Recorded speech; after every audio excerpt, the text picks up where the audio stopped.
Im letzten Video habe ich euch ja meinen Eigenbau Treadle-Hammer gezeigt und heute seht ihr, wie ich mir dafür ein unsichtbares Fundament gebaut habe.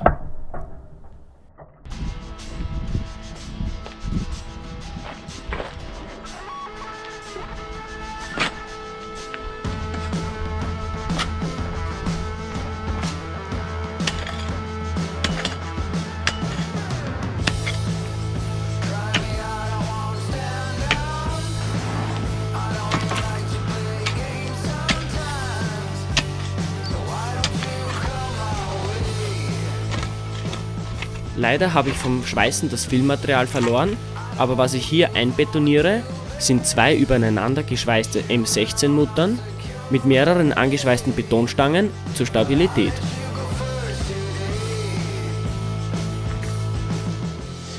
Durch Verwenden von Steinen brauche ich auch weniger Beton.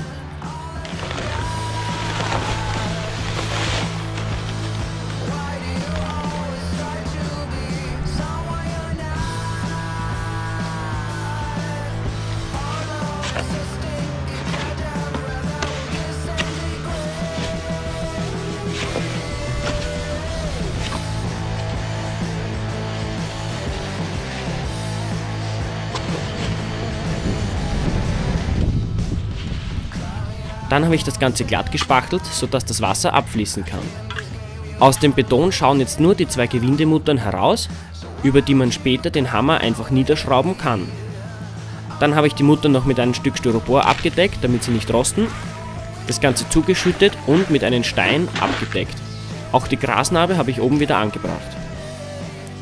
Dadurch hat man jetzt quasi ein unsichtbares Fundament und man kann jederzeit den Stein wegheben und den Schmiedehammer dort am Boden befestigen.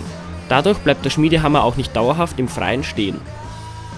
Danke fürs Anschauen und das Hauptvideo verlinke ich euch jetzt da in der Endcard.